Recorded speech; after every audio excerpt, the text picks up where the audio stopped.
விழுப்புரம் அதிமுக மாவட்ட செயலாளர் பொறுப்பிலிருந்து சி.வி. சண்முகம் விடுவிக்கப்பட்டு அந்த இடத்திற்கு பசுபதி புதிய மாவட்ட செயலாளராக நியமிக்கப்பட்டதைத் தொடர்ந்து நீண்ட நாட்களாக நீடித்து வந்த அலுவலக சாவி தொடர்பான சர்ச்சை முடிவுக்கு வந்துள்ளது.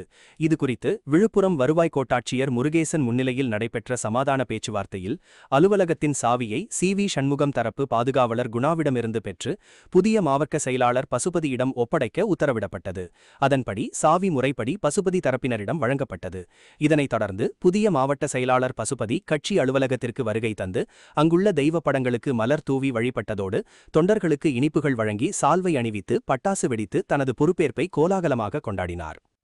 என்னை புரட்சி தமிழர் அவர்கள் விழுப்புரம் மாவட்ட அனைத்து இந்திய அண்ணா திராவிட முன்னேற்ற கழகத்தினுடைய ஒருங்கிணைந்த மாவட்ட செயலாளராக நியமனம் செய்ததற்கு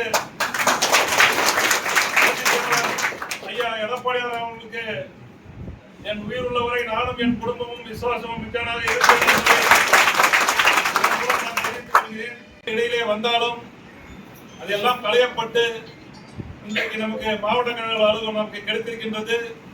இது நம் தொண்டர்களுடைய அனைவருக்கும் கிடைத்த வெற்றியாகவே நான் கருதுகின்றேன்.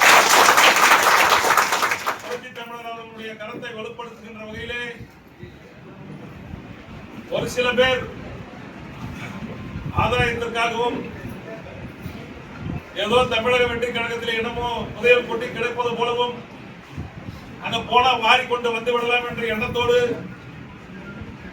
அனைத்து இந்திய அண்ணா திராவிட முன்னேற்ற கழகம் என்னவோ அதனுடைய வலிமை குறைந்து விட்டது போல் எண்ணிக்கொள்கிறார்கள்.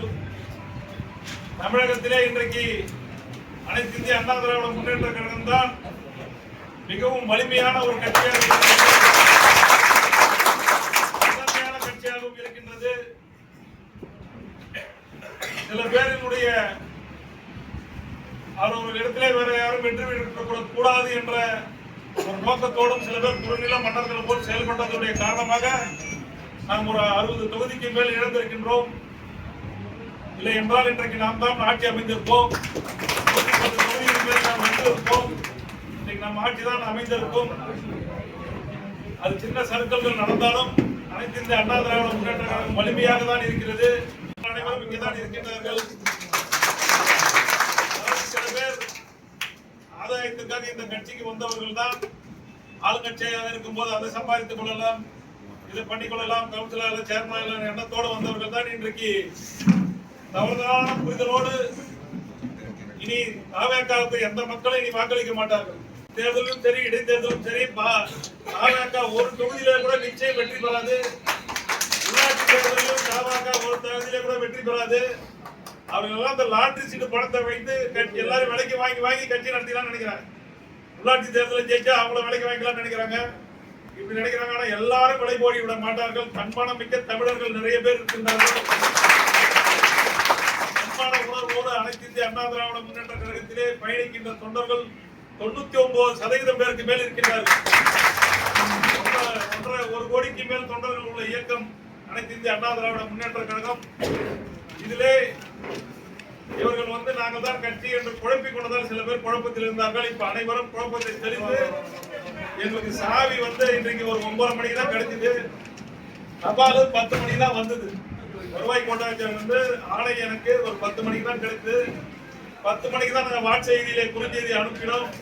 உடனே இவ்வளவு தொண்டர்கள் உடனே இங்கே கிளம்பி அண்ணா திராவிட முன்னேற்ற கழகத்தினுடைய பெரும் வலிமை, இப்படிப்பட்ட வலிமை எங்கள் அண்ணன் எடப்பாடியாரிடம் இருக்கின்றது. கடமை வருகின்ற உள்ளாட்சி தேர்தலிலே நம்முடைய அனைத்து இந்திய அண்ணா திராவிட முன்னேற்ற கழகத்தின் தலைமையிலான கூட்டணி அப்படியே இருக்கின்றது.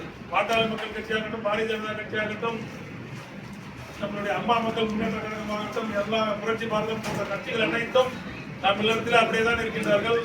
திமுக கூட்டணியில் இருக்கிற கட்சிகள் தான் இன்றைக்கு தாவேக்காவுக்கு சென்றிருக்கின்றார்கள்.